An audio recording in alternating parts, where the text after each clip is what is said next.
take the back seat here. Hello, YouTube. We're live. Hi. Hello. JS Party pre-party. Woo.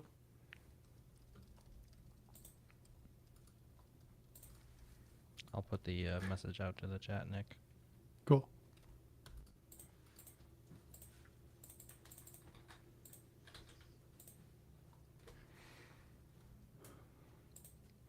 How have you been, Josh? I'm good. I'm just relogging back onto the Slack, scrolling through the message.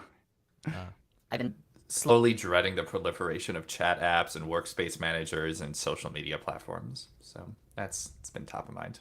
But I'm good. How are you? Good. Can't complain.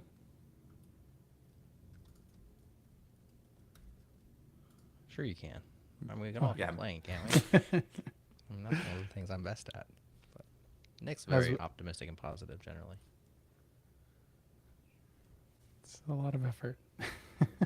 Complaining is a lot of effort. You're just too tired. I'm too tired to complain.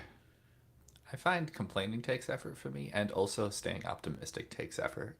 So anything other than neutral is just exhausting. It's hard. You seem so overly positive to me, so that's surprising. That's the secret. I'm always exhausted. There's a me you see in public at conferences on Twitter, and then there's the other 20 hours a day of just sheer watching TikTok and binging. Binging. Yeah. Binging Hulu, binging Netflix. We just watched a whole bunch of old South Park episodes to see how the show has evolved over time, which is actually kind of fascinating. Oh, cool. Would recommend. My wife and I, we stopped probably 5 or 6 years ago, but we were watching like one or two every night. And yeah, I don't know why we dropped off. I also hear that The Simpsons is having like a renaissance right now. I heard that from you, and I'm Oh my god. excited to see if it's true. Yeah. And I think I also heard that from Nick. Yeah. Well, he's Maybe I'm the source. It's funny because I'm just putting out the show from last week, Nick, with Jim Nielsen. Like I'm working on to get it shipped out. Yeah. And I'm putting the chapters, and I'm literally at the part where you just said that, like because you said it last time on the show. So That was last week. Deja vu all over again. Yeah. I don't even remember saying it.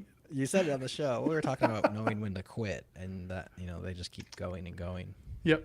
And then you said they're in a renaissance, and I said similar things that I just said right now. Now it's coming back. Were you the one who mentioned that they had an episode where I think it was Marge or maybe Lisa figures out they're in a cartoon? That's what I heard. Yeah, I still haven't watched it, but just spreading rumors now. That might not even be true, Nick. I heard it on a podcast, and I mentioned it on another. It's true now. Yeah. What, on JS Party? Yeah. Did you hear it from yourself last week on JS Party? Because that's getting self-referential. I heard it in a dream and forgot it in another. I think that's a Simpsons quote. Yeah. You're describing Simpsons did it to us. Nice.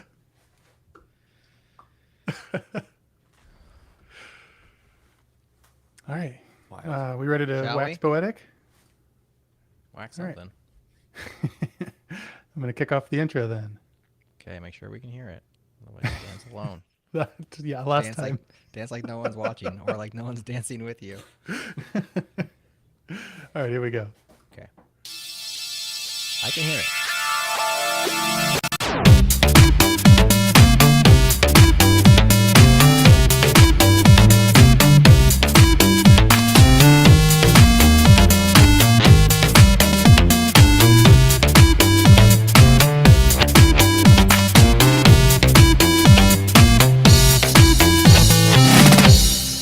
Hoy hoy, welcome to another exciting JS Party. I'm your host this week, Nick Nisi, and I am joined by my friend and yours, Jerod Santo. Jerod, how's it going? Hey, I am doing well. I have worn my JS Party t-shirt as a form of silent protest to this entire episode. That's okay, because to counter that, I'm wearing my TypeScript metal t-shirt. Oh, gosh. So... Josh, what are you wearing over there? I'm so ashamed. I have TypeScript socks and shirts in the other room, and I didn't think to wear them. I'm no. gonna have to come back in another 10 years. Well, that amazing voice is Josh Goldberg. Josh, welcome to the show. Welcome back to the show. How's it going? Yes. Woo. Thanks. Good to be here. That intro music is always a jam. So Oh, good. yeah. Lifts you up, gets you ready to rock. Yeah. I'm so ready to scream about TypeScript at Jerod now. It's primed to me. I actually am not sure why I'm here. Honestly, I stumbled into the room. You guys were here, and I was like, "Oh, should we do a podcast? What are we talking about?" I'll What are tell we you why talking you're about, here. Nick? I'll Okay, tell you why you're here, why. Jared. We are here to stage an intervention. So, audience members, YouTube, here is Jared's personal cell. We're going to have you call and give him You're uplifting. doxing me? I'm here to get doxed. I'm kidding. That was an idea, though, of like setting up some hotline or something and having the audience call in. And That would be funny. Yeah. It'd be cool if you would have got like all JS Party panelists to join one at a time. Like, oh man, all my friends are here, you know? And they're like, we need to talk. Current and former. Yes. Just get them all in a room. Just all of us. Okay. Well, I mean, I'm going to hear a lot about it today. Maybe I'll be converted, you know? Don't hold your breath, but I'm excited to hear why you guys are so excited about a decade of TypeScript. Yeah. Decade plus. Decade. Yeah, so let's set that up. I tweeted a few days ago that I've officially been writing TypeScript and almost completely exclusively for 10 years now. The language is older than that. I think it's going to turn 11 in October of this year. And so I've been there pretty close to the start. And it'd be a fun episode to just kind of get together and talk about the last decade of web development. And TypeScript has had such a big influence on it, I think. You know, from my point of view at least, that it's worth talking about. And so, Josh, I hear you know TypeScript. You might have even written a book about it, and you're a great guest to also wax poetic about this and help me counteract Jerod on this topic. I'm just over here checking my email. You guys do your thing. Can we get the personal email also for the audience? Wherever you go. It's Joshua K. Goldberg at gmail.com. Actually, I might have just guessed yours correctly. We can bleep that if it's right. Yeah. I'm just thinking now, wait, I'm pretty sure that email was taken. So you just doxed someone else Somebody who else. is Josh. May or may not care about TypeScript. At the end of this day, I think they definitely will, though. Yes. Sorry about that, other Josh. Everybody email that address with your TypeScript hate and then send them JS Party and tell them, hey, check this out. Hopefully they're into the web. There is a small set of other Joshes who I've been in a perpetual SEO battle with for the last few years, and it's really annoying because a lot of us have had steadily increasing career success at the same seeming rate. Okay. So Wow. one of these Who's winning? days, one of us will win. Not me, actually. I'm really lucky on that account. I don't have really any SEO pressure from anyone else on my name. I kind of Right. own it. Somebody did offer me $1,000 for a Nisi domain name once, and I totally sold it. And they bought it and set something up, and now it's a park domain, and so I'm waiting to get it back pretty soon. Oh, that's a nice turn of events. Yep. Nice. So you have no SEO battles, but you also have no SEO content. You know, like you're not really. You don't have a book you're selling. You know, you blog once every other year. But the potential. Yeah, that's right. You're full of potential. The potential. My Clout like score is through the roof, right? That's right. Remember Clout? I do. KLOUT, right? It was like Yeah. it was like a website for tracking people's internet clout. I actually had an idea for this as well back in the day, which I think I built a very early prototype. It was called Tally with 3 L's, Tallly. It was back when Dribble was big with 3 B's, and it was like the thing was like internet points. Who cares? And then it was we do, and it was like we track all your internet points, And the idea was like make it into an API, and so you could actually aggregate all your internet points and have like a total score. Kind of like I think what Clout did, and I was joking. It was like a fun side project for a couple days. Clout did it as like a startup, I think, with VC money. But I was like, why have Reddit points? Like Reddit doesn't need to. Not everybody needs to implement freaking points. Like just do it once and have an API, and we could all have them in one place. And then I started thinking, do I want to have the API of everyone's internet points? And no, I don't. So I stopped. But then Clout came out and did it for real. And to call back to the pre-show, I think there's a South Park episode on this with theoretical internet dollars. Oh. And is you that? talking NFTs or what are you talking? It was all of the people who were early memers, like the Chocolate Rain guy and Oh, yeah. Leave Britney Alone guy, and Right. all those. And Star Wars boy. yep, Oh Yep. yeah, we just watched that one. And the whistle goes woo. I don't Yes, remember no, that I one. don't know that one. Insert soundbite right here. Sorry, that's for me later. What about them? Like, if they made real money, is that the idea? They were what was like, South Park about? It's been so long. Josh, you just watched it. Yeah, the idea is they're still waiting for their checks, so they all beat Okay. each other up and more violent Yeah. in line. And more And this is the violence. episode. This was actually a really big episode. It's the one where Butters does the what song, which I actually yeah. learned last week was an existing meme. They didn't just make that up on South Park. Oh, really? Yeah, there's an actual what video online predate of fame. Yeah. Well, Yeah. to that end, Clout, I'm still waiting in line for my theoretical internet For your dollars. check. Yeah. What? Where's it at? I don't. Let's talk about TypeScript. Yeah. Talk me into it. So Are you TypeScript. convinced? Yeah. Did that convince you, Jared? You've convinced me to talk about it with Cool. that enthralling conversation. Well, TypeScript came out in 2012, I think, October of 2012. And right around that time, this was probably towards the end of the heyday of another popular, I say with air quotes, compile to JavaScript language known as TypeScript. Jared, you look like you look like you probably did CoffeeScript. Wait, did I say TypeScript? You did. You want to just try it? Just try it again, and we'll edit this. All right. So it came out in 2012, and it was probably around the end of another heyday of a compile to JavaScript language called CoffeeScript. And Jared, you look like you were probably a CoffeeScript guy. Is that accurate? And I say that only because I know that you have an affinity for Ruby, and it is a Ruby-like syntax. Right. I was a CoffeeScript user. I liked CoffeeScript. I think CoffeeScript had a lot of really good ideas in it, and I'm glad that the JavaScript folks took some of those ideas and integrated them into the language. So I think it was somewhat, I wouldn't call it revolutionary, but what's the word? It kind of like spurred on new innovation, which I appreciate. Yeah. And yeah, I like TypeScript. I don't have any problem with significant white space languages. Some people just hate those. I think they're kind of cool, and I liked it. But it was a thing that I migrated everything to, and then eventually, when JavaScript got better, migrated everything off of, which was a huge waste of time. There was a time where I feel like we cared so much more about white space. This is like the pre-prettier days, the pre-automatic formatting days. Like you cared about that stuff. And Right. there's problems, or at least maybe I recall problems between using like spaces and tabs in white space significant languages. Was that the Right. case? Yeah, for sure. Yeah. Yeah.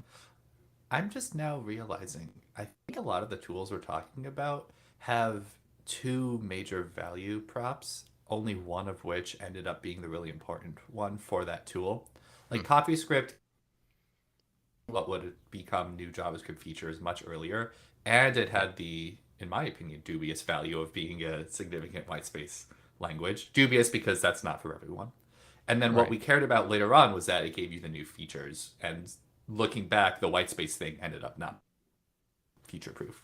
And then in TypeScript, there's a parallel there because TypeScript was similar. You get the like new JavaScript, and then also the type system. And then the type system now has been what's stood the test of time. But Nick, you do like the new features aspect of TypeScript, don't you? Like you use it as your standard of what you can use because it's going to compile or transpile back into something that's usable with polyfills, or I don't know how it works honestly, but Yeah, absolutely. I think that's a big benefit that you get because like back when this came out, like the other competition for that was like 6 to 5, and that which became Babel, and Babel plugins. And anyone can write a plugin, and then anyone can use that plugin, and who knows if it's going to actually become the way that the language works later on, or if you're stuck with this weird Babel plugin to enable your weird syntax. And because of the restrictions on what actually gets added to TypeScript, and having the big power horse that is Microsoft backing that, like they really only let stuff go into the language except for decorators when it was stage 3 or later. And so you were pretty much guaranteed that it was going to be something that was actually part of JavaScript. And this was just a way to add it to the compiler to use it today whenever possible. But to Josh's point, the type system is like, that's where it's at, right, Josh? Like that's the Yeah. that's the I mean, horse. it is nice and convenient that TypeScript lets you use new features now and has a transpiler for it. But these days, a lot of folks just use TypeScript for the type system. Yeah, for sure. And then the fact that something is supported in its syntax is like a nice, this is how it's going to be for us kind of statement. Yeah, and I think we can get into this too, but the like back then too, like it came out in 2012. That's 3 years before ES6 really Yeah. became finalized, which had like what 30 something new features in it. And then like there's so many significant new features every year. And I feel like, we're still pushing that forward, but it seems less and less. Like it's 3 or 4 a year maybe. And they're not like massive, arrow function level changes. They're more incremental, here's a new function for arrays, or here's a new function for a new way to handle promises, or things like that. So they're less significant. Not to say that they're insignificant at all. I think that there's a lot of cool stuff coming that I'm excited for, but it's more palatable, and it's not something where you're like clamoring to get at it. Whereas like there were real pain points in JavaScript prior to 2015, and they started really being addressed in a significant way post 2015. And TypeScript was a way to opt into those features before they were actually ratified into the language and available everywhere. Yeah. So you mentioned it's 11 years old, Yeah. and you've been using it for 10. Yeah. So what took you so long? I remember when I first heard about it, it might have been somewhere like Hacker News or something like that. Like, oh, this, and I saw, oh, great. First off, it was from Microsoft, which back then didn't have the reputation they have now, I don't think. They've done And a lot of repairing to their reputation over the last 10, 15 years. Yeah. definitely, definitely. And then like I never really like I played with CoffeeScript a lot, but never really like dug into it. And it felt like at the time, like, oh, this is a good thing because it's kind of dying off and losing popularity. So I can skip TypeScript because it's going to be the same thing, which really wasn't. But I wasn't excited for it at all in the beginning. And then I was kind of led kicking and screaming into it at the company I worked at because there was a lot of interest from a lot of the senior devs there in it. And they started building a framework, like an MVC framework for it. And so I got exposed through that, but I really did not like it at the beginning. And I can get into why, but I'm curious what your stories are like when you first heard about JavaScript. I keep conflating these languages. When you first heard about TypeScript and how you got led into it. Go ahead, John. Go ahead. No, I Okay. insist. Okay.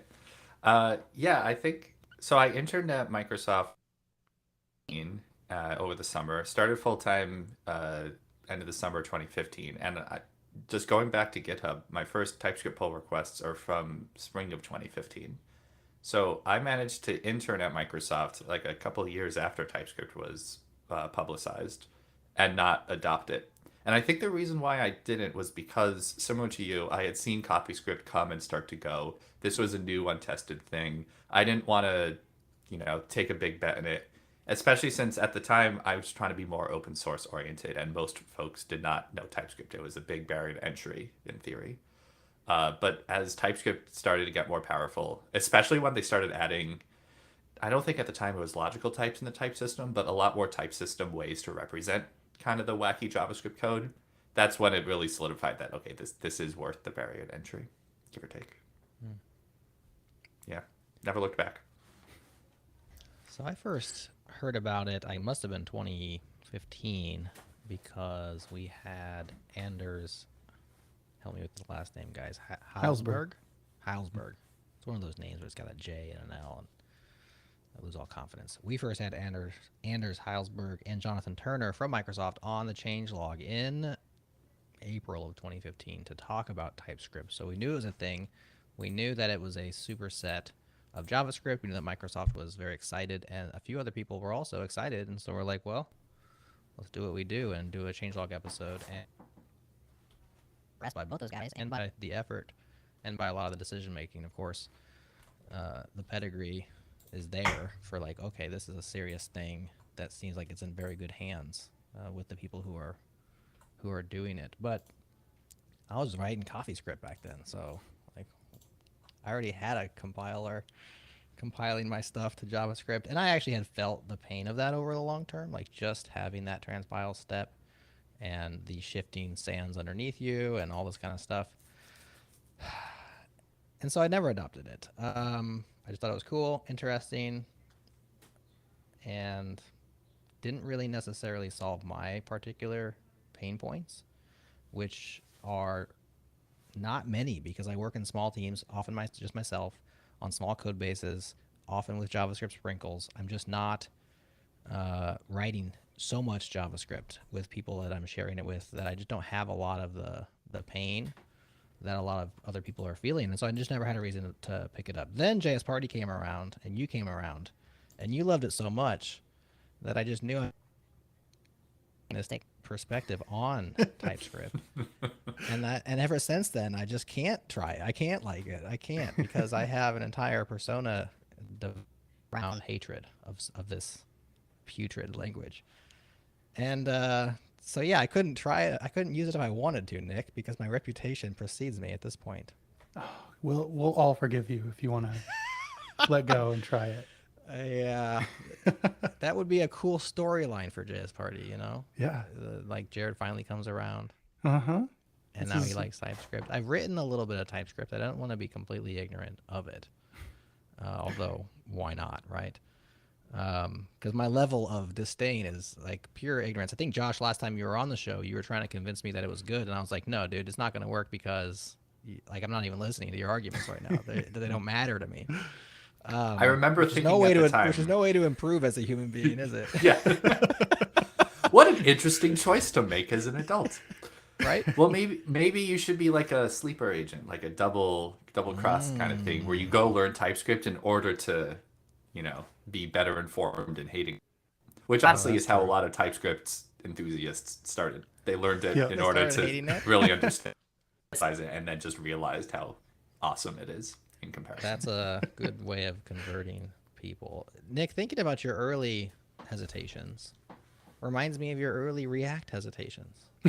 Yes. And now I'm starting to think maybe another reason why our listeners might listen to JS Party is to just hear everything Nick Nisi thinks is bad right when it comes out, and then just adopt that stuff and have a successful career, because you seem to be against all the successful things when they first drop. And then like years later, you're like, oh, this is great. But you don't like it right away. What's up with that? Have you heard the good word of Tailwind? Yes. I hated it when it came out. All right. Hook us all up. What do you hate right now? Like, what's the newest thing that just came out? We know you like Lua, so we're not going to be interested in Lua. Don't adopt Lua. It's going down. What do you dislike right now? What's new? Oh, I've always disliked non-modal text editing. So does that count? That's long term. No, it has to be a brand new technology that you're just like, meh. Ooh. I don't know. That's tough. Okay. I'm a fan of React server components and like this whole server side renaissance within the React community, but it's not ready in my opinion. It's not good now. It's not good yet. I want it to be. It's not quite what we're looking for. I know. But if you come up with anything that's brand new, like it hits Hacker News #1, and you're like, this is a terrible idea, it's never going to work, let us know. We'll do. Nick, I would love to see you try out Astro and then use multiple. I love Astro. Oh, damn. Never mind. Now we're just throwing stuff at him. Like, how do you feel about... I can't think of anything. We actually had Fred on a few months ago now to talk about Astro 2. And after that, I was like, all right, I'm going to try it because I was like, I really like the idea of being able to use React, like, to make my blog or whatever. And so I started down that path and I'm like, oh, cool. I'm going to make a React component for this. And then I was like, wait, it doesn't need to be a React component. It can just be an Astro component. And everything is an Astro component. And I don't have any React in there. So I went there, because of React, and I'm there now because I think Astro is just awesome on its own. Come for Swell. the React, stay for the Astro. Yeah. That's a good story. I haven't played with the view transitions yet, though. That's going to be cool. Oh, it's so nice. It was like 4 lines of code, 5 at Really? most, and now all my pages on my site just fade. I didn't customize it. I didn't do anything. It's just there's a fade now instead of a sharp, and it's so nice. Nice. It's gonna. I know for a fact that in like 6 months, every website is gonna look like this, and it's gonna be like the bootstrap of 20 whatever. But Yeah. for now, it's nice.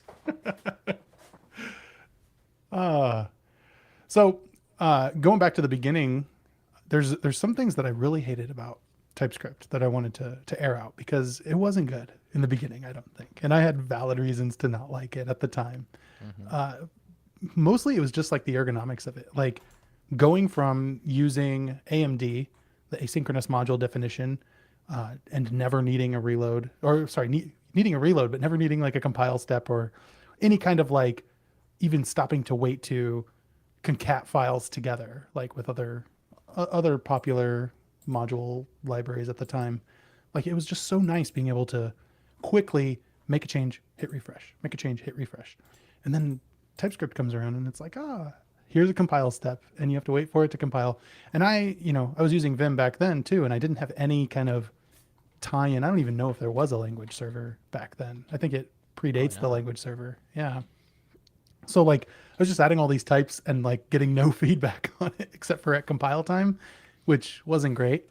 And then when you compile, I specifically remember, and I thought this was like a dream, so I had to go back and check. I checked the first project that I worked on, and it's called Mayhem on GitHub. I can put a link in there. It's quite dead now, but I am listed like over in the contributor side. I'm listed in there, but then I like Nice. cloned it and looked through the commits, and I have 0 commits in there. So I have no idea why it even puts me there. But Trick them. yeah, I did work on it a little bit at some point, I think. But like, if you go look at the TS config in that file, in that project, there's no include or exclude. There's just a files array. And every file that you want TypeScript to transpile, you have to manually list. And if you add a new file, you have to add it to that. And if you No remove the wildcards file, and no way of like doing folders. Yeah. nope. I think later on came like a files glob, and then later on came include, which was much easier. But then at the same time, when you did that compile, so let's say I had like a file called model.ts. When I compile it, it would create a sibling file to that called model.js. And it was impossible to navigate the file tree in there because you'd have like 3 files of everything or 2 files of everything.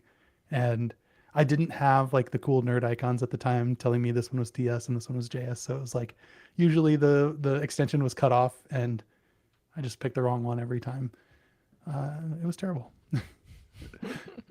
Those are like little things, but like it was not fun. Yeah. I just looked it up. TypeScript 2.0. So 2.0, which was years later, it added strict null checks, fixing the $1 billion mistake. It added optional, like a whole bunch of logic around them and optionals, and that added includes in your TS config. Nice. That's wild. Yeah. So 1.0, not super great, but we stuck with it, and it was a good decision for sure. But yeah. So were there anything like that? You were at Microsoft at the time, Josh. Were there any pain points like that you remember early on?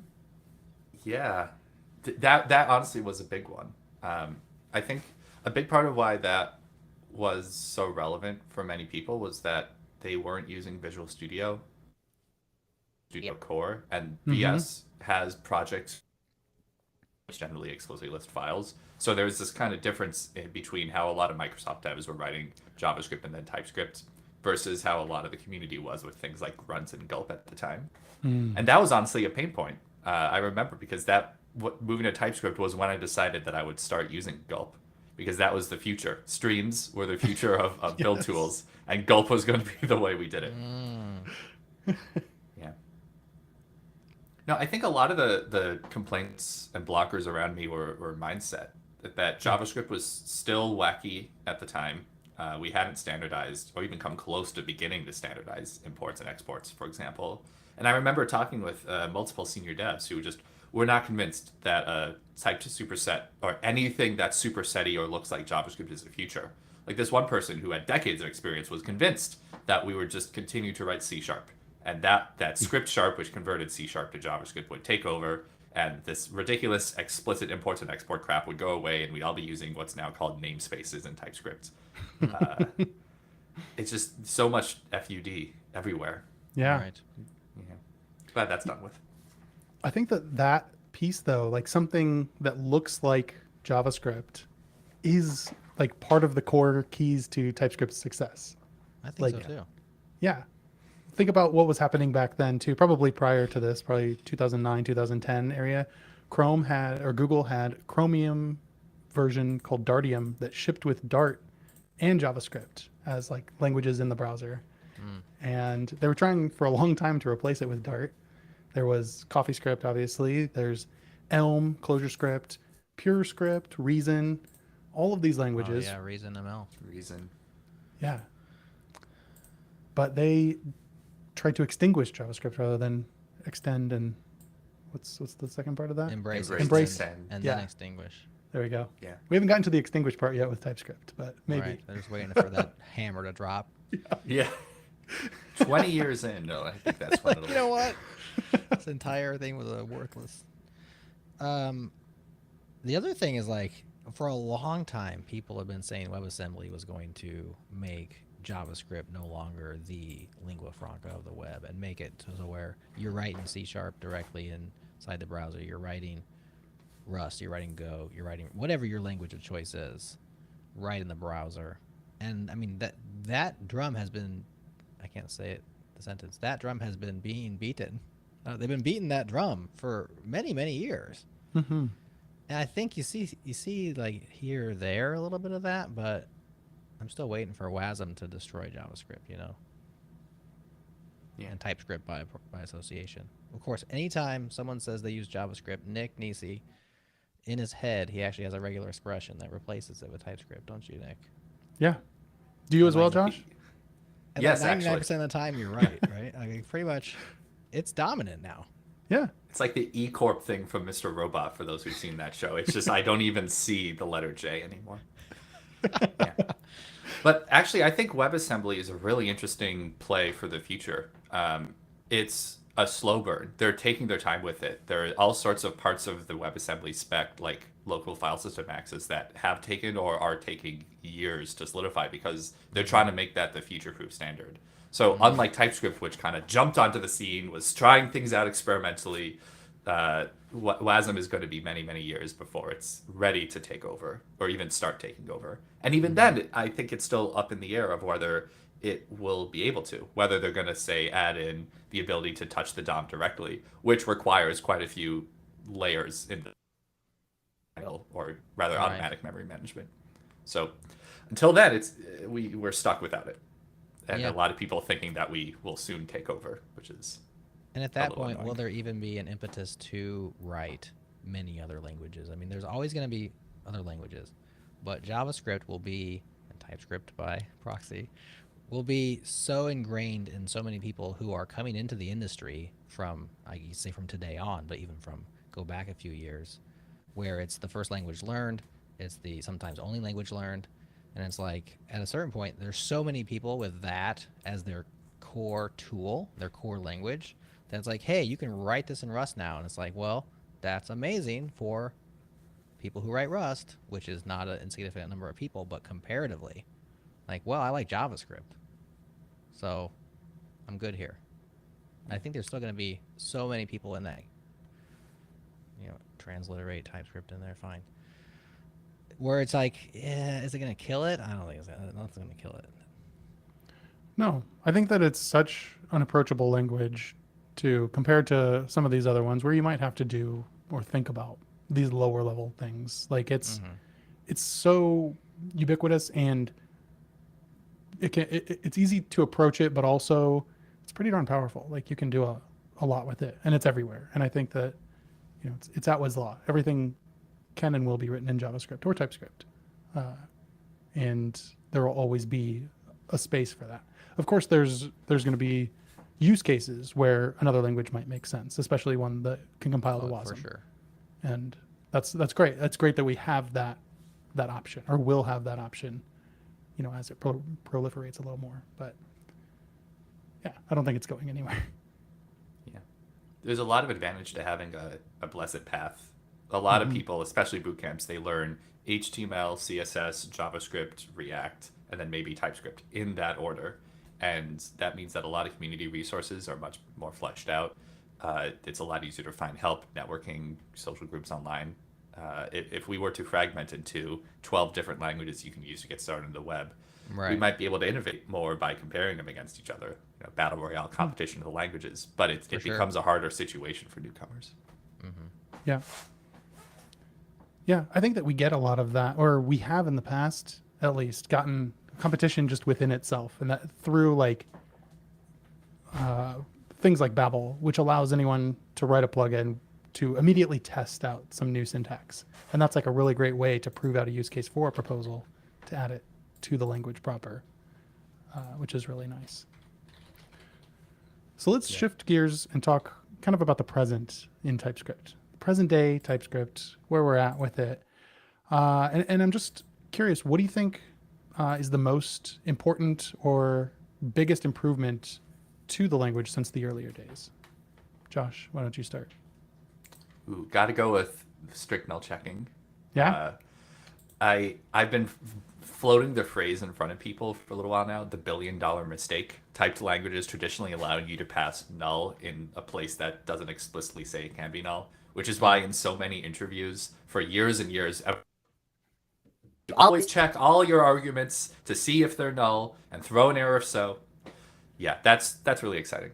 I feel like that to me was awesome, not just because it's really useful, but because it's a feature that TypeScript added before a lot of other mainstream languages, such as Java and C#. So that was TypeScript winning instead of just catching up to everyone else. Yeah. Yeah, I like that. I think that sounds like a sweet feature. I've never used it. I'm not being sarcastic. That sounds like an actually really nice thing. I mean, it's really nice. A lot of my adult life has been dealing with null and nil in various forms of nothing, and it's difficult to write confident code when you're constantly having to check if the thing that you're dealing with is the thing that you want to be dealing with. Yeah. You talk to people who've programmed in languages like, say, older C++, where the null safety is very difficult, and they're like, oh my god, this is amazing. And then you talk to people who've never written not null safe code, people in languages like Swift, for example, which I believe also has this concept, and they're like, what the heck? How is that not the case to begin with? So I think it's an instance of industry trends of us learning how to make programming languages better, where one language in particular is what introduced that to people, but you actually start to see it quite a lot across the industry these days. Yeah. Yeah. Another awesome TypeScript-y. Oh, sorry, go ahead. I was going to say, I think the best feature TypeScript has added was when they added Nick Nisi as the MC of TypeScript Conf. That was an excellent feature addition when you began MCing TS Conf. Isn't that right, Nick? It's the start of the megachurch. That's when they really started getting a lot of people switching over. Was when Nick took over TS Conf. Right. And then they planted him on JS Party, and every time we had a show, he had to bring it up, just constantly bringing it up until the point that people just adopted the thing. So those are the two best features I think they've added in the last 10 years. Good features. Can I put forward another one, though? Oh, yeah, go ahead, Josh. I just want to shout out logical types, like conditional types. Now that you can do logic in the type system, 2 reasons. 1, it's hilarious. You can do all sorts of wacky stuff. 2, and more importantly, adding logical types and being able to have generic types that reference each other meant that TypeScript was able to represent really complex and yet common JavaScript patterns, like in utility libraries such as Lodash, that would do weird things where you pass it in a string and get a property based on that string, which is horrible. No one should ever do that. So I think once TypeScript got to the point where it could represent the weird pretty reliably, I think that's when it really tipped over and people felt more comfortable or confident adopting it. For sure. That is so big. Like, there are so many things that you can do, and like some of the most mind-blowing examples that you can show people are like these really complex types that like nobody ever has to really think about except for the person that wrote it, but they just make things so much easier. And I'm thinking like some of those ones that do like string substitution type things, like we just added, we have this like very sometimes deeply nested internationalization JavaScript or JSON file that has all of our I18N keys in, and we made that type safe by just like looking at the JSON and creating like a path through that, so that every possible path through that is a string literal type that you can add to the function. It's just so much nicer. Can you explain that more? Yeah. Help me understand that.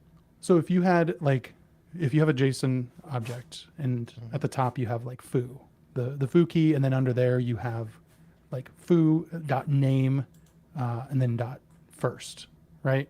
And to get to that, you would have to type the string foo.name.first, or have that as your key to tell it how to go look through that. When you have one that's like ours, where it's like 3,000 lines long of all of these I18N keys, and you're like way down on line 1400, and you're like, okay, I see that this is called start date, but is that under some other thing? So you have to kind of look at the tabbing in to see how far deeply it's nested. Yeah, and then look up, and you kind of just have to go up and up and up until you find it, and then type that in, and then it either works, and it's usually like trial and error, like check it, does it work? No. Right. Do I have the right key or not? Yeah, but we created a recursive type that just walks the path of that, and it just adds a dot separator in between every possible one. So then it gives you a giant string literal that is just foo.name.first. And that would be an approved string that you can pass to this function. Okay. And so then you don't have to go look that up at all. The downside of it in our use case is it's thousands of lines long, which adds like a significant overhead to actually like parsing that type. That's what I was thinking, is like, when does that actual logic get applied? I'm assuming it's at compile time, right? Well, it takes a while for the types to even show up as you're auto completing. Oh, I see, because it can be updated. Right. Yeah. So kind of working around that. But for smaller use cases, another use case that I just added was, I wanted to be able to support some component things, some different colors for components. And I wanted it to really support any color that we make available through our Tailwind config, right? So I made one that just walks our Tailwind config, our colors override, to set that up. So you have like, deep gray 900, deep gray 800, 700, all of those. And so you can add those all, and then like we can create a type and pass in a prefix too. So it can be like BG dash this, BG or deep gray dash 900, or it can be text dash deep gray dash 800 or whatever. And that's a much more finite set. So it's very fast to do it, and works really well. I'm trying to think of downsides of that, because it sounds like a crazy hack, but I'm trying to think, besides the parse time of an infinitely growing, this, unbound set of potential keys, are there downsides to that? Because it sounds pretty awesome. No. I mean, it adds that strict typing, right? The only downside is that there's no at some runtime point, implications. No, not at all. Yeah. That exposes two theoretical pillars of TypeScript. One, no runtime implications, which, except for very old, very rare features of TypeScript that are debatable in the community, that's true. And then it also exposes that complex types come from complex logic. In both of those cases, I think, Nick, you're overcoming what could be perceived as a type deficiency in your setup. One is that you have this giant JSON file and you're doing this very specific logic. Should you split that file up? Should you instead pass like an array of strings? Like, there are alternatives one could consider. Absolutely. And then same thing with Tailwind. You want string parsing with an explicit allow list of strings. If only Tailwind was type safe, then you wouldn't have to do this, but it's not. So you do. But the key is I set it up once and I just check that in as a type, and I set that as like the, this argument is going to be this type for this function or whatever, of this prop that I'm passing to a React component. And then everybody else benefits from it. So it's just a one and done. Yeah, but setup. if you go and make Tailwind type safe, everybody else benefits from that as well. So you could do that work, Nick. Can you make it type safe? I don't know. Can you? Eh. It's a challenge. Think about that. He's thinking about it. That long What? pause is I'm Nick seeing the actually thinking TypeScript about it. playground. Yeah. Yes. Challenge maybe accepted. I think that present day, the thing that benefits everyone, not just TypeScript devs, but JavaScript devs and other languages as well, is the proliferation of the language server. Like 100%. that is so nice. Yeah. It just, yeah. Did you see that Supabase even started a Postgres language server protocol? So you have like very specific completions of just Postgres syntax inside of an editor, just because now there's a Postgres language server protocol. So like, and it's not, you don't think of it like, it's just kind of a thing you wouldn't think of. But of course, it does have its own flavor of SQL query language, right? And so that wouldn't exist if it wasn't for the underlying protocol that was invented alongside TypeScript, right? Mm-hmm. It's pretty cool. That's awesome. Did not know about that. Thank you. It's pretty new. I think it's alpha at this point, so your mileage may vary, but it's just like taking a thing and extending it where you wouldn't expect to extend it. And like, oh wow, that would be really, really nice. Yeah. I am learning and though. NeoVim loves it. Yeah. Speaking of, I am learning though that I guess I didn't realize this at the time, but TypeScript's like language server or whatever you want to call it predates the actual LSP protocol. And so there's like features that they implement weirdly or differently, which things have to work around. And I'm learning that through NeoVim, specifically through NeoVim plugins like TypeScript.nvim, I think, and NullLS, which are both projects that have, as of like last week, been archived because the developer, justifiably doesn't have the time to work on them anymore, and so they're out there on GitHub. Someone can fork them, but he is archiving them to say he's done. And there's some significant changes coming to NeoVim 0.10 that will probably break a lot of things that he's not ready or willing to fix. Yeah. Did you see or hear Andy Walker on the Go Time podcast talking about NeoVim? How he says it's like, he just watched that clip that we just posted the other day, or today maybe. He says that it's like having a Jeep or having a hobby.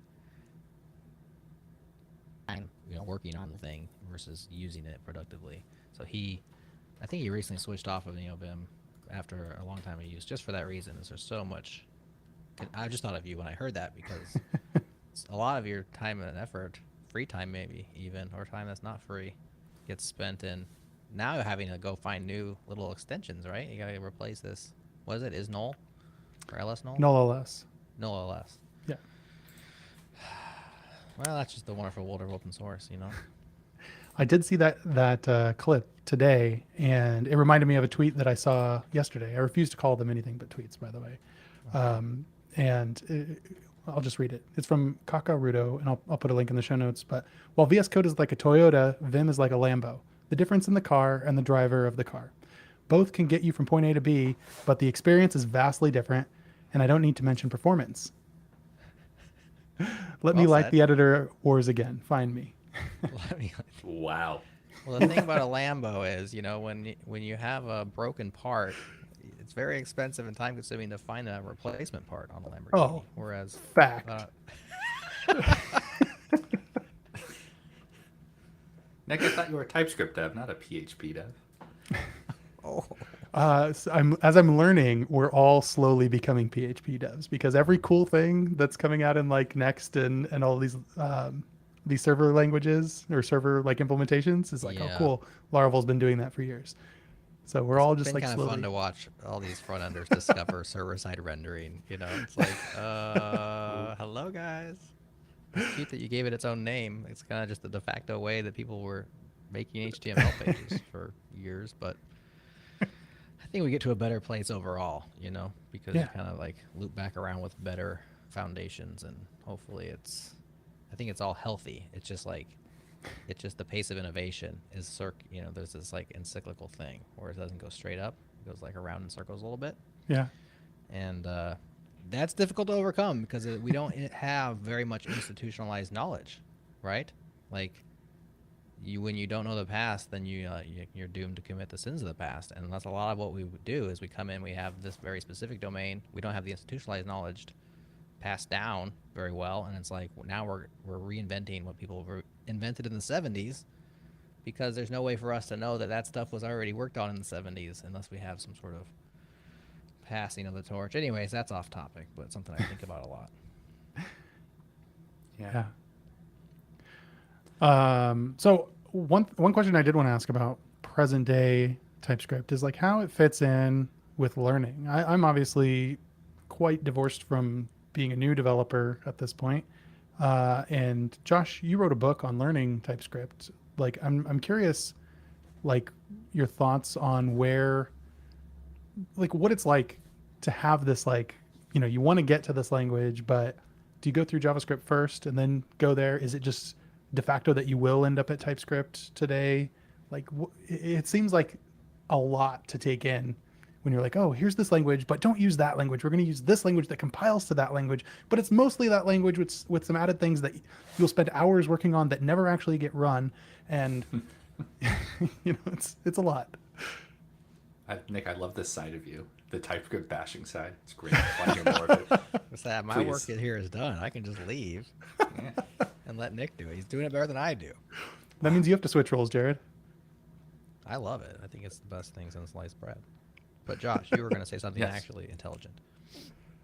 Debatable. Yeah, I think we're in a transitory period, and the downside is, as you described, it's this weird learning situation. A lot of people want to learn TypeScript and don't know JavaScript, and I've become more and more resolute that I don't think it's optimal to learn TypeScript and JavaScript at the same time. And I've always been resolute that I don't think one should ever feel required to learn TypeScript in the general context of the industry. If you're applying for a specific job or you're going for like a specific team or role at work and they need TypeScript, fine, that's the specific situation. Mm-hmm. But there are still companies that don't use TypeScript, and you can still be a very good JS or JS plus whatever developer without knowing it. Definitely. So, yeah. I don't like, there is a trend in the industry of you need to learn X, where X is actually an array of 15 items, half of which are, about to be archived. I don't like that.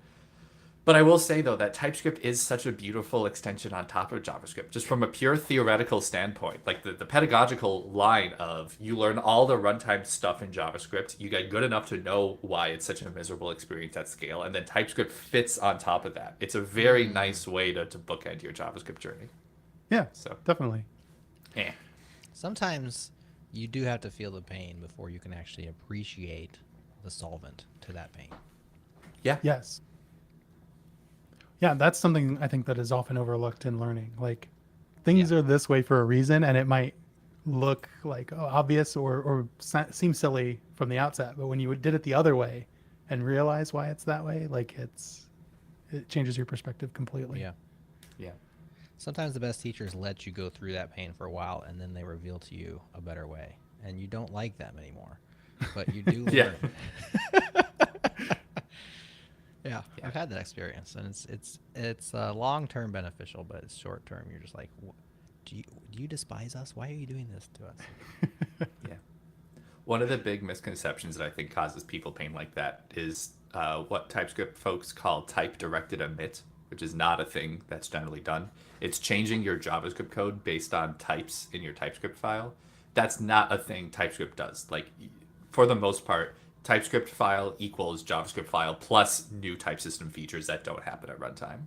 Mm-hmm. But folks who learn TypeScript and JavaScript at the same time don't understand why they can't just solve their runtime problems by dynamically looking at the keys of an interface or other type-directed changes. And you need to walk through the process of why JavaScript runs the way it does, why it is that TypeScript is a development time only thing, and it's painful to get there. But the system evolved the way it is for a reason, like a very good set of reasons.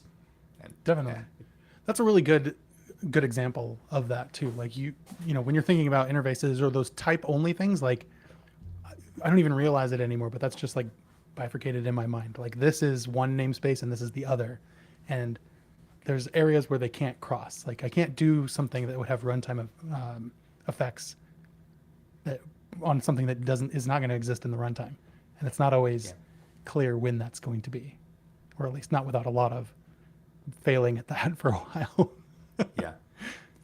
I call it going upstream, that values can inform types, but types can't inform values. And whenever you're trying to go the opposite way, it's painful and annoying, and you end up duplicating code. Yeah. Which is why, honestly, a lot of more recent things in the community have done such a good job of this because they were designed with TypeScript in mind. Things like Zod are fantastic and great for typing because the theology of them fits well with the TypeScript theology. Yeah. There was another thing I was going to ask. Well, you mentioned a little while back about, these lists of things that you need to learn that are deprecated. And I was going to ask your thoughts on TS-lint, since I've occasionally seen you commenting on an AI-generated list of best practice things that constantly suggest TS-lint as a solution. I feel so bad. I legitimately don't know who is the author of this Twitter bot. They're trying to do a nice service for the community, and they're using AI to help them generate tweets that point out useful things. And it's such a nice idea. And then this one thing is they keep recommending TS-lint, which has been dead since 2019. It's so painful to me. I don't want to be mean online, but yeah. An example of one of the downsides of TypeScript, I think, is the complexity point of it. That now that it's been out for a decade plus, we understand the pros and cons. And one of the cons is that it's added complexity for every part of your toolchain that has to deal with syntax, especially the linter. Because back in the day, we had TS-lint, which was the TypeScript linter, and TS-lint was killed because it was essentially a clone, but with different internals, of ES-lint, which was much more widely accepted. But now the way that you have to use ES-lint for TypeScript is kind of hacky and kludged together because ES-lint was never designed with this in mind. So it's this whole pain in the butt. It's I'm trying to maintain a PG-13 at worst rating here. I will say the ESLint team is working on this. We in TypeScript ESLint are working on making it simpler, but the large rewrite of ESLint that'll make it really beautiful is going to be many years in the future, I think. So I don't know. Transitory pain, right? That's one of the downsides of being in a rapidly evolving ecosystem like JavaScript. It's that things are shifting out from under you constantly, and they never really get settled until it's been a while. Now, I want to transition to talking about the future of TypeScript a little bit, but to do that, I want to talk about a trend that's been going on pretty much since the beginning, but it seems to be maybe growing or changing as we go along. I'll say, to tie them all together, in the past, one of the biggest hurdles that I didn't like at the beginning about TypeScript was the compile step. And then I realized that all of these cool features coming to ES 2015 at the time, and later, were going to require a compile step. And then that made it okay because I got all this cool new stuff and I could use it. And then, the compile step just became a part of the way I work. Also, one thing that I went from pre-TypeScript constantly doing was using the Chrome debugger to step through things, because I was like, am I actually passing an array here? Is it actually an array? And I'd have to go check, right? That precipitously dropped off after starting TypeScript because I didn't have to go check that stuff anymore, and it was just accurate, which is great. But now we're seeing more of a trend, or there's always been a steady trend of let's not use TypeScript. Let's just use JavaScript with JSDoc and go from there, and then generate types for the TypeScript lovers out there, or for the JavaScript lovers because they benefit from it too in the language server. Do you think that trend is going to continue or grow? And I'll remind you that there's a proposal for type annotations to come to JavaScript, which might change. It changes my opinion on it, at least. What a juicy set of topics. I want to start my essay by being annoying and nitpicking your phrasing. Okay, please do. It is, what is it? It is accurate but not precise to say that folks who switch to JavaScript with JSDoc over .ts or TSX files are dropping TypeScript. They're just dropping TypeScript native syntax. I know you know this, but for the world at large, TypeScript is multiple things. It's the idea of the syntax, it's the language spec, and then it's also a whole bunch of tools built on JavaScript and TypeScript syntaxes. Yeah. And you can drop just the TypeScript syntax and still get the benefits as you've described, for example, type generation of the rest of the toolchain, the actual programmatic parts. So I think there was some confusion when SvelteKit, was it Svelte? One of them, for example, drops just the syntax, but they're still using the toolchain. Mm-hmm. Yeah, Nick and I argued about that, and when it happened, because I brought it up as like, hey, this is interesting, and he was like, no, it's not. And then we talked about it, and then finally he was like, well, I'm actually, once we talked it out, because I knew that it was just the comments in the first place, and then once he realized that, he's like, oh, they're still using TypeScript. And I'm like, yeah, Well, I didn't, or you know what I'm saying? Nick? Yeah, I knew that all along, but I don't know why anybody would prefer JS doc syntax over just inlining the Because types. we love writing I don't comments. understand. Our favorite thing to do is commenting our code. That's where Copilot excels. Copilot writes amazing comments for my code. Oh, you type annotated comments? Yep.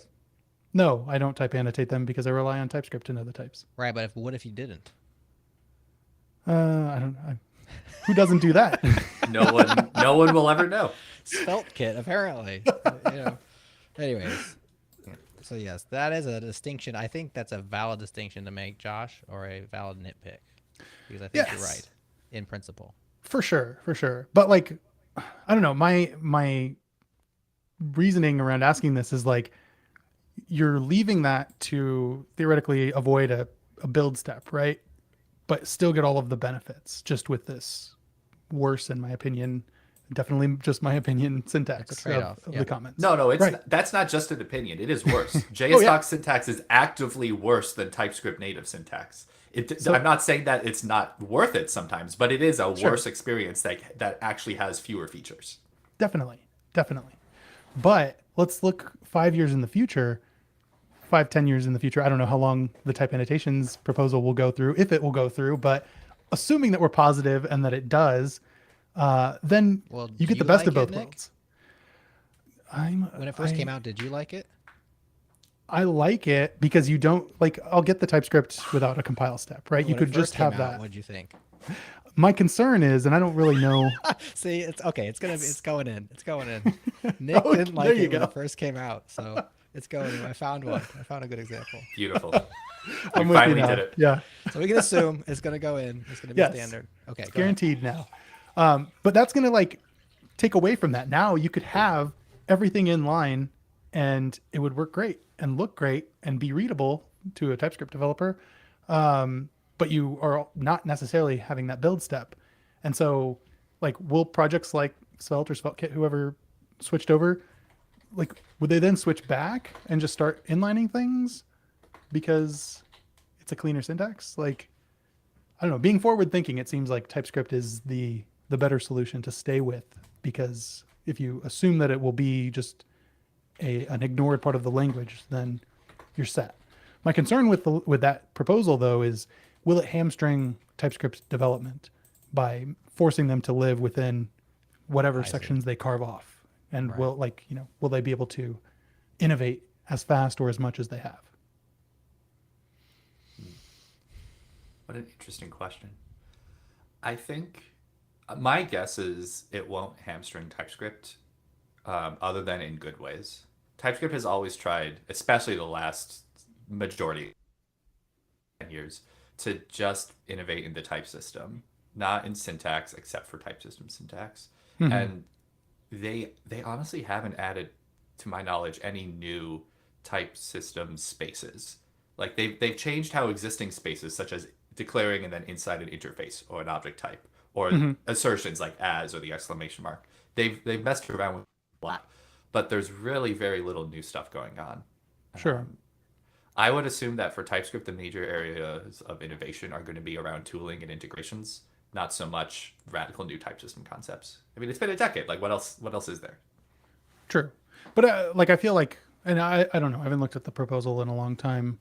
If I remember correctly, the interface keyword's not part of that, or the type keyword, right? So theoretically, if you wanted to go for a zero build system, usage of a TypeScript like language with that, then you probably have to put those in a different file, like a d.ts file or something, and then be able to reference them, is my guess. I don't know.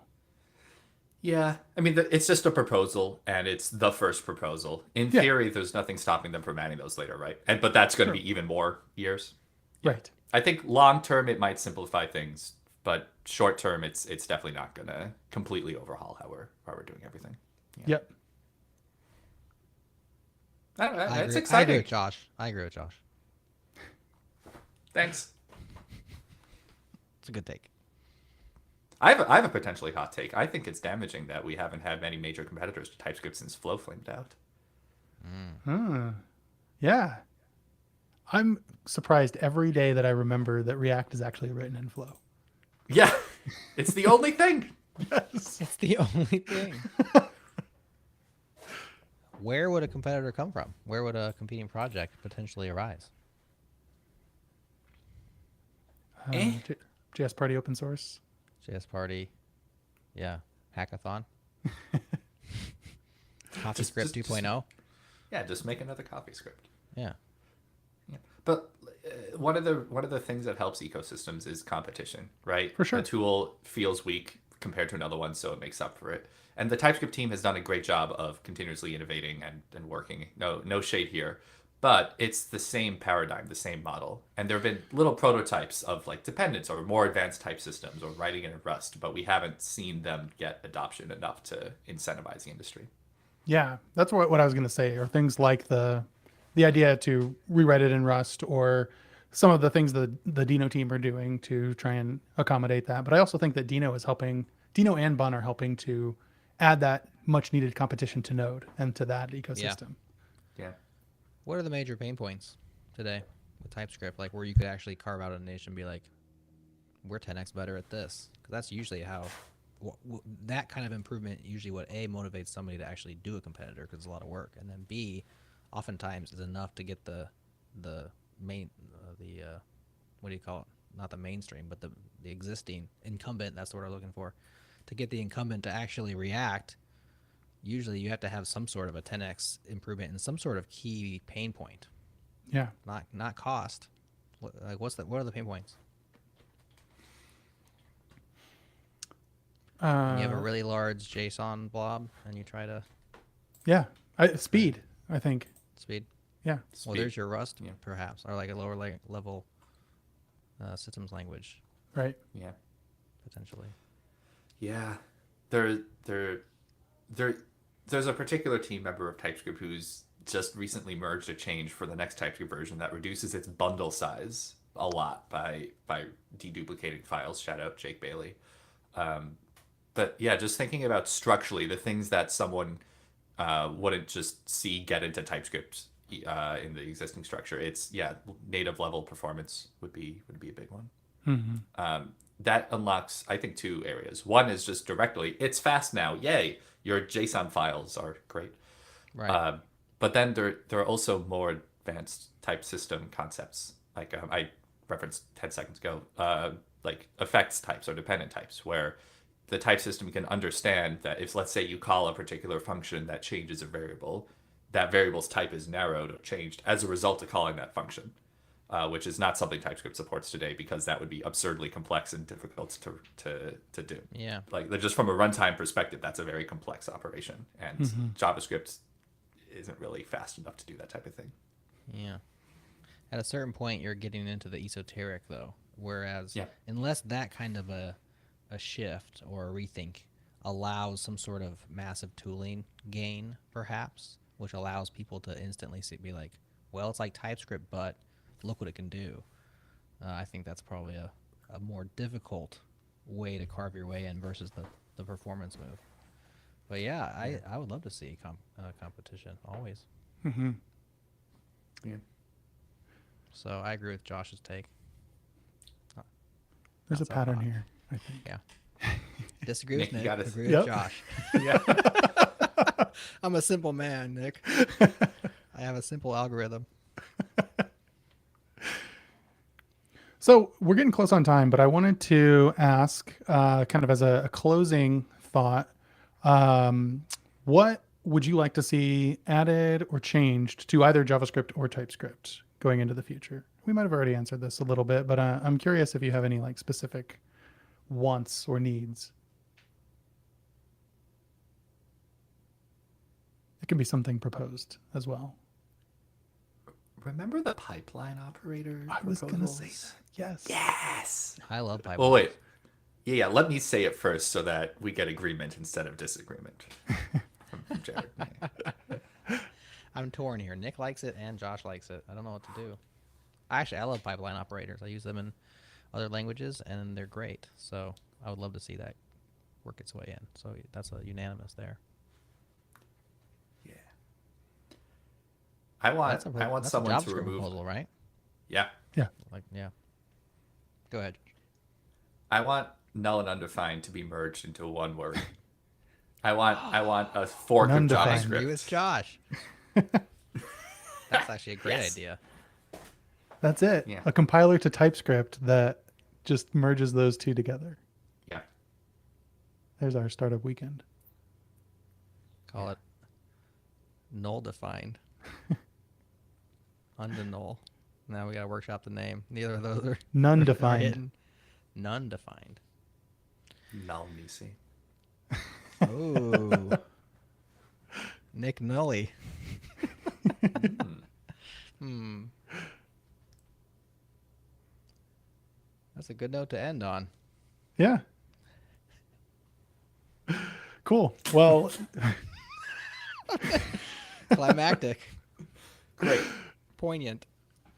I guess I'll ask one more question. Jerod, do you have any current or future plans to use TypeScript? Current or future. So what's the difference? I will note that I have used it. I used it with you, Nick. Remember, we used it on a project right here at JS Party. That's right. I was complaining about it. Mm-hmm. That was before it was good, though. I remember you saying like, "Well, this needs to be upgraded to 3.0 or something," when it really got good. So I have used it a little bit, even though my history with it is very minimal.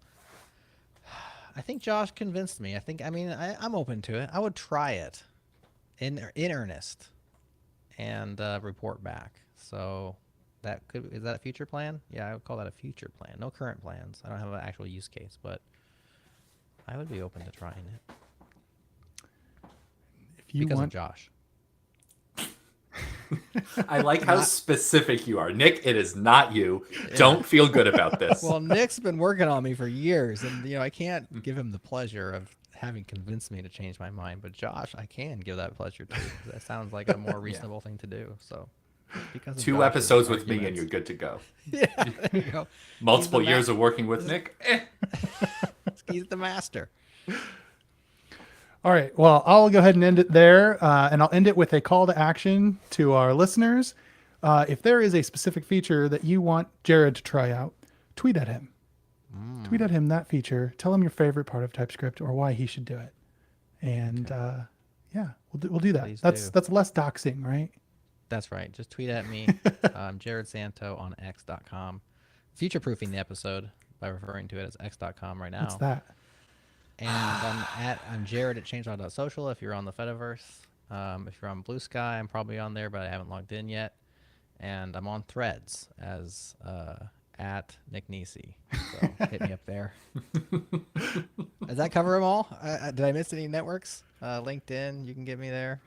Yeah. Shoot, yeah. MySpace. Send me a tweet on LinkedIn. All right. And with that, thank you for joining us. Thank you, Josh, for joining us as well, and for being the voice that Jerod can actually hear. That's great. My pleasure. Awesome. Thank you so much, and we'll catch you next time.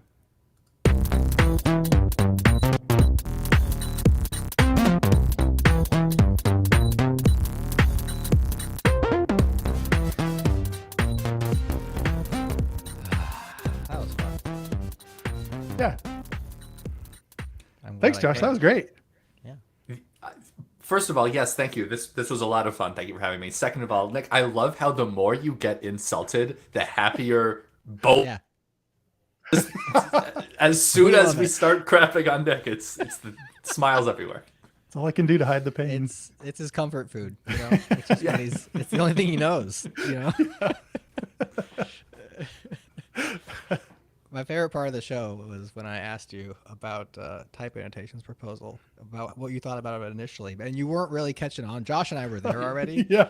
but you were like actually trying to explain your thoughts and stuff. I'm like, no, how'd you feel when it first was announced, and then you finally realized it was a callback. Yeah. That was hilarious. So good show. Josh was Cool. the perfect guest for this show. So Yeah. good choice, Nick. Josh, thanks for joining. It was awesome. Yeah, thanks. Yeah. Let's do it again in a decade. I'm serious. I would actually love to. I'm not saying don't talk to me till then, but I think it would be Right. cool to do like another decade then. All right. I agree. Set a reminder, Nick. I will. 2033. We'll do it. By then, Josh will be like, WASM's just around the corner. I'm telling you. Type annotations proposal. It's stage 3 now. You can use types in TypeScript now. It's hit stage 3. It's great. Awesome. All right. Well, see you guys around. This was an absolute pleasure. Bye. Yeah, thank you. And see you live audience. We're going on.